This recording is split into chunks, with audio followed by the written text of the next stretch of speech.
Hoy, 17 de mayo, estamos a 20 días de las elecciones del 6 de junio, las elecciones más grandes en la historia del país, el número de cargos que van a estar en juego. Y le agradezco mucho a Lorenzo Córdoba, el consejero presidente del Instituto Nacional Electoral, que me tome la llamada. ¿Cómo estás, Lorenzo? Buen día. Hola, muy buenos días, Pascal. Qué gusto estar contigo y con tu auditorio. Gracias. Bueno, pues formalmente, Lorenzo, hay unos 20,000 cargos en juego, pero pareciera haber mucho más. Pareciera de repente que nuestro sistema electoral, nuestro sistema democrático, el que nos ha permitido en los últimos años resolver las naturales diferencias que hay en la sociedad mexicana, como en cualquier sociedad, esa pareciera también estar en juego. ¿Qué dirías tú? Bueno, absolutamente, Pascal. De hecho, a ver, que sean 20,500 cargos en juego no es poca cosa. Nunca había habido tanta disputa o tantos cargos en disputa el mismo día, en la misma elección, lo que la convierte en muchos sentidos también en la elección más grande de la historia. Así que se entiende, digámoslo así, la enorme apuesta política que está colocada por parte de todos los contendientes en estas elecciones. Pero por otro lado, bueno, pues también está el hecho de que toda elección intermedia, como la de la renovación de la Cámara de Diputados el próximo 6 de junio, pues sigue siendo, o sea, es también, pues una elección en donde pues, se hace un balance de las buenas o malas acciones de los grupos parlamentarios, de los partidos e incluso del mismo gobierno. En México el voto es, dado que se respeta y existen garantías para su emisión, no solamente es una manera en la que las y los electores decidimos quiénes nos gobiernan y quiénes representan, es también un elemento de rendición de cuentas, como ocurre en toda democracia. El voto sirve para premiar o para castigar las buenas o las malas acciones de gobierno. Y creo que todo eso es lo que está confluyendo en esta elección y por eso pues la pasión, la intensidad y lamentablemente en los tiempos que corren la estridencia y la intolerancia que estamos viendo en el discurso político, ¿no? Recuerdo muy bien nuestra última conversación, Lorenzo. Tú me decías un poco, bueno, pues esto es natural siempre en todas las elecciones, desde que tenemos un árbitro ciudadano independiente, pues ha habido descalificaciones de los actores políticos hacia el árbitro. Yo no recuerdo, sin embargo, porque además han pasado cosas desde la última vez que tú y yo hablamos, Así es. pero yo no recuerdo cosas de una descalificación por parte del principal político de este país, que es el presidente de la República. Yo creo que sí se ha pues acelerado en últimas fechas y creo que ha llegado a dimensiones pues desconocidas en la democracia mexicana reciente. Coincido contigo, Pascal. Seamos claros, la polarización es normal en una contienda electoral, más todavía cuando en el discurso, a pesar de que se renuevan tantos cargos, en el discurso prácticamente se ha planteado que el voto es a favor o en contra de alguien. Digo, y ha sido una intencional estrategia de parte de algunos, precisamente para pues lucrar con esta polarización. Parecería que en esta elección no hay puntos medios, no, se está con alguien o se está contra alguien. Por eso mismo, esta polarización, insisto, que es normal en una contienda electoral. De hecho, las campañas son eso, son el espacio institucional para que las posturas políticas diferentes se contrasten, para que la contraposición entre los distintos partidos se exacerbe incluso. Lo que estamos viendo hoy, eso es muy peligroso para el funcionamiento de un sistema democrático, es que esa polarización está siendo aderezada por un valor que por definición es contrario a la democracia, que es la intolerancia. La democracia significa pues digamos la lucha por el poder bajo la premisa de que el adversario es un legítimo oponente que tiene toda el reconocimiento jurídico y la legalidad política, la legitimidad política para poder competir por el cargo. Una cosa es que no se estén de acuerdo con una postura opuesta, Sí. pero otra cosa es negar la legitimidad. Y cuando la intolerancia se introduce, al de enfrente se le ve como un enemigo, como alguien Lorenzo, que... perdóname que te Sí, interrumpa. Tengo que hacer una pausa obligada. no, ¿Podrías aquí te esperar? espero, Pascal, Muchísimas gracias. encantado, Regresamos gracias. enseguida para continuar la conversación con Lorenzo Córdoba, consejero presidente del INE. Ya regresamos.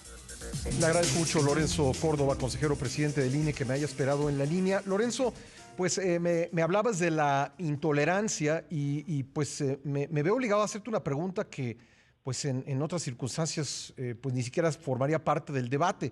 La pregunta es, ¿El presidente y los demás integrantes del Consejo General del INE están comprometidos con la democracia o están ahí para estorbar la democracia? No voy a eludir la respuesta, así que te la contesto al final de este segmento, mi querido Pascal.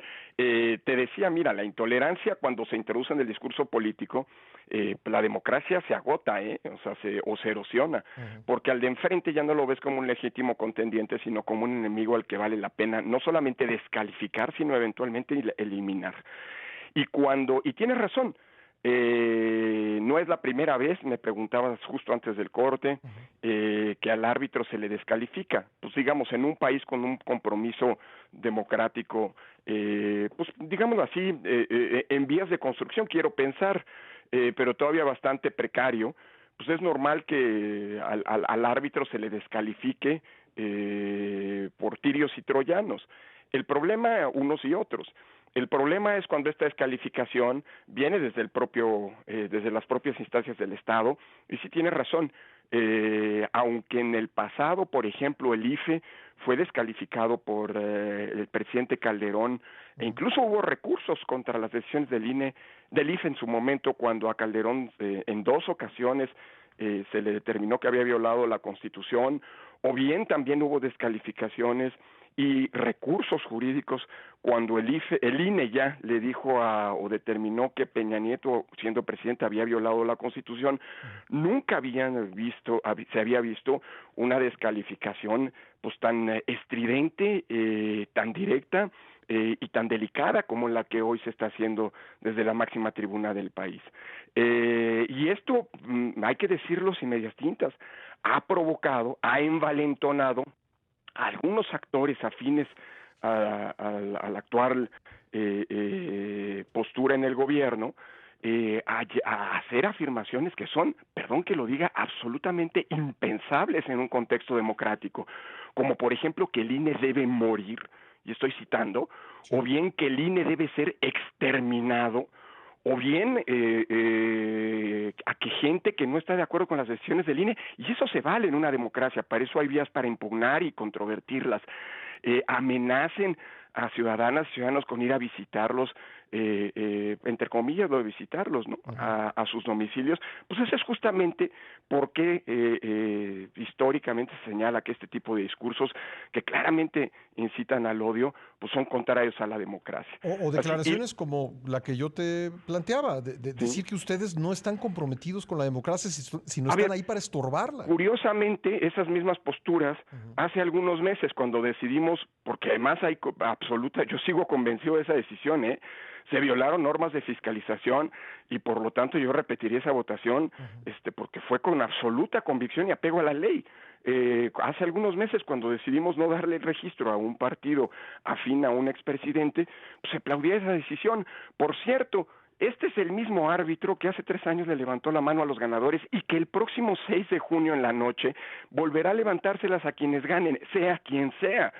Pues claro que hay un compromiso con la democracia de parte de la autoridad electoral. Y quien no esté de acuerdo con nuestras decisiones puede recurrirlas. Es que es la gran ventaja. No hay una sola decisión del INE que no pueda recurrirse ante tribunales. La gran mayoría de las impugnaciones implican confirmación de las decisiones del INE. Y algunas se revocan. Algunas son particularmente relevantes de las que se han revocado. Pero llama mucho la atención que cómo cambia el discurso. El INE está contra la democracia, por eso hay que ir ante el tribunal para que ésta la rescate. Y cuando el tribunal confirma lo del INE, pues tanto el INE como el tribunal somos antidemocráticos. Yo creo que lo que revelan estas posturas es parte de la pasión política a la que hacemos referencia, pero es muy delicado cuando la pasión política desborda los límites legales, porque entonces se rompe el pacto democrático. Y quien demuestra precario compromiso con la democracia, pues es precisamente quien está dispuesto a romper esa regla de la convivencia civilizada con tal pues de conseguir sus objetivos políticos, porque en la historia hay muchos que han conseguido sus objetivos políticos pasando incluso por encima de la democracia, y eso es muy delicado. Recordaba yo el fin de semana que se cumplió un siglo de que llegó Benito Mussolini al poder en Italia, llegó por una elección, llegó como un diputado oscuro y pues a los pocos años este hombre había acabado con la democracia italiana, caso que además que tú conoces muy bien. Bueno, y 10 años después pasó lo mismo en un país del centro de Europa, ¿no? Que hoy, por cierto, es una potencia económica mundial, ¿no? Y también por la vía de las elecciones. Y me refiero justamente, pues, a aquel país en donde esta lógica del amigo-enemigo estuvo en la base, pues, de ese discurso político que, si bien le permitió a un personaje oscuro de la historia llegar al poder, ¿no? Autor del peor genocidio que se haya cometido en la humanidad, en la historia de la humanidad, pues pues también por la vía de las urnas. Así que la democracia no te garantiza que la democracia se queda siempre. Con la democracia hay que comprometerse y actuar conforme a las reglas, que pueden no gustar, y las reglas para eso están, para poder cambiarse si existen los consensos políticos, pero también hay momentos para que ello ocurra. No se puede pretender cambiar las reglas a media elección. Cuando el árbitro pitó el inicio del partido, ¿no? Pues exactamente, sí. Aunque por lo que estamos viendo, pues esta actitud de con poco compromiso democrático, pues es muy contagiosa, porque legisladores de mucha trayectoria ahora son los primeros que están amagando, porque no es otra cosa más que amagos, ¿no? A los árbitros del juego, con que los van a, insisto, desaparecer, extinguir, matar. Bueno, pues eso no estoy inventando ninguna palabra que no se haya puesto recientemente en el debate público, y eso es muy delicado, porque pues implica, pues, una visión profundamente autoritaria de la política, en la que o estás conmigo y me favoreces o estás en contra mía. Y yo creo que quien está claramente convencido con la democracia no puede caer en ese juego, ¿no? Se vale, insisto, es la lucha por el poder, Pascal. No pretendamos que esto es pues un juego naif o qué sé yo. Sí. Pues claro que en fin, seamos realistas, es la lucha por el poder, pero si en la lucha por el poder no tiene reglas y esas reglas no se cumplen, pues la democracia se pone en riesgo, y hay que decirlo con todas las letras. Hoy nos jugamos mucho más que simple y sencillamente la renovación de tantos cargos de poder político. Como en cada elección, hoy lo que está en juego es el refrendo de la sociedad mexicana y de los actores políticos con su compromiso con la democracia. Lorenzo, me alcanza un segundo corte. Permíteme, tengo un par de preguntas más que hacerte. Por supuesto. Rápidamente regresamos. Con gusto, Pascal. Muchas gracias. Lorenzo Córdoba, consejero presidente del INE. Volvemos en un momento. Gracias nuevamente a Lorenzo Córdoba por esperarnos en la línea. Lorenzo, se decidió para dar vida a nuestra transición democrática y al sistema de partidos que convenía que las autoridades no intervinieran en los procesos, y así quedó marcado en la Constitución. Sin embargo, estamos viendo todos los días cómo esa parte de la Constitución pues es letra muerta, porque se viola y no hay forma de aplicarla. Bueno, sí es importante, qué bueno que lo mencionas. Creo que es importante resaltar que esa fue un reclamo de la izquierda desde 2006, cuando el presidente Vicente Fox intervino recurrentemente, o pretendió intervenir recurrentemente, lo hizo en las elecciones, señalando que no debía haber te recordarás esas expresiones, un cambio de jinete o de caballo, sino solo de jinete, en fin, que no había que cambiar de caballo a la mitad del río, en fin, claramente pues llamando a un voto en favor de su partido. Como consecuencia de esa intromisión, que fue calificada como una intromisión indebida por el Tribunal Electoral en su momento, pues la izquierda condicionó, digámoslo así, y no sin razón, hay que decirlo, su refrendo, digamos, de ese pacto democrático al que hablábamos, pues a partir de un cambio del juego que introdujo en la Constitución, ni más ni menos en la Constitución, pues una serie de prohibiciones para los funcionarios públicos, para todos. El artículo 134, desde hace ya 14 años, desde 2007, establece el principio de imparcialidad con el que deben conducirse los servidores públicos, es decir, que no pueden poner a su disposición los recursos, que administran para favorecer alguna fuerza política. Y esto pasa también pues por la conducta, la actuación. No son pocos los funcionarios públicos que desde entonces han sido sancionados. Pues ya te mencionaba incluso a 2 presidentes, ¿no? Que fueron sancionados en su momento en virtud de estas reglas, por violar esta neutralidad, esta imparcialidad a la que están llamados todos los servidores públicos.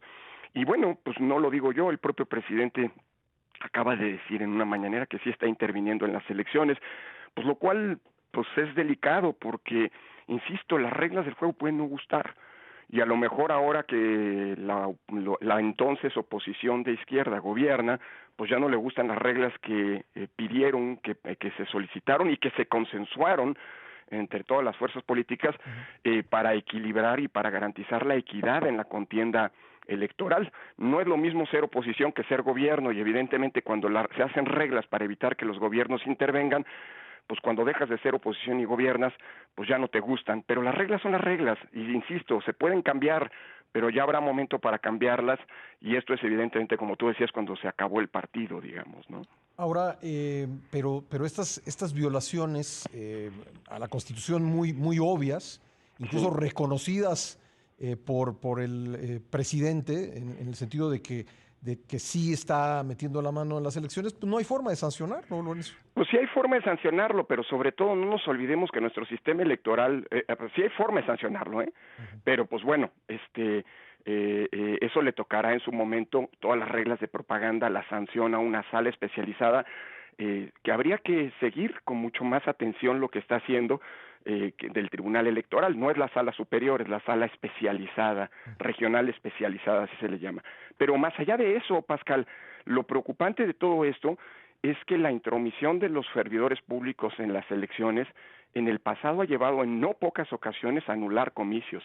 Pues incluso no vayamos muy lejos, en las últimas elecciones intermedias, en 2015, se anuló una elección de diputados federales en el distrito 01 de Aguascalientes, sí, por la intromisión el día de la jornada electoral del gobernador, es decir, su presencia pública, visitando centros de votación, en fin, en un autobús oficial, pues llevó al Tribunal Electoral a anular esa elección, a la Sala Superior del Tribunal a anular esa elección por la debida intromisión de funcionarios. Y como esas, muchísimas. Ahí están las elecciones de gobernador de Colima en 2015 también, por cierto. O las de Tabasco, ¿no? Bueno, las de Tabasco en el año 2000, sí, fueron célebres, es cuando se estableció por primera vez lo que ahora en teoría no existe como tal, pero que porque se modificó la ley, que entonces se llamó nulidad abstracta, pero ahora pues existe la nulidad, y fíjate, ese es qué bueno que sale esto a colación, Pascal. Hay una larga conjunto de jurisprudencias, de criterios judiciales en materia electoral que establecen la posibilidad de anular una elección por violación a los principios constitucionales. Y evidentemente uno de los principios constitucionales pues, es el de la imparcialidad de los funcionarios públicos. Entonces, pues pues ¿cómo llamarla? Pues como es, este poco apego a los al juego democrático, a las reglas del juego, que linda en la irresponsabilidad, pues pone en riesgo incluso la validez de las elecciones, ¿no? Claro, eso no le toca al INE decidirlo, le tocará en su momento al tribunal, pero pues si hay alguien que pierde, pues mira, en México los partidos son sumamente litigiosos.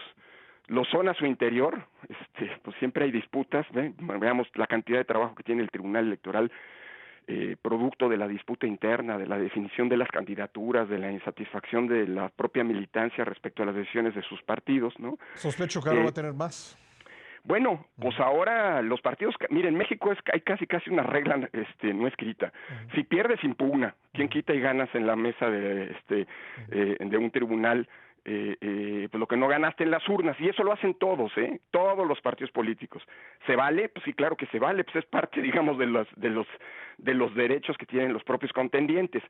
Pero, pues, digámoslo así, la actitud o el principio, déjame decirlo de esta manera, el principio de imparcialidad, cuando se viola, anticipa, sin lugar a dudas, que quien pierda y se sienta agraviado por la intromisión indebida de un funcionario público, Va a impugnar. pues va a impugnar. Y si vemos la historia reciente, pues con probabilidades de éxito, porque de lo que se trata es de la violación de ni más ni menos de la Constitución por parte de servidores públicos. Por eso a la democracia hay que cuidarlas todos.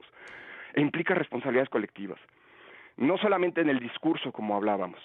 Si no abona en nada andar utilizando expresiones como matar, exterminar y qué sé yo, que recuerdan las peores, tú lo decías, los peores experimentos antidemocráticos de la historia, sino también el no cumplimiento de la ley pues pone en riesgo todo el aparato democrático y la validez de una elección. Entonces, pues bueno, ojalá y me equivoque, pero bueno, son momentos delicados.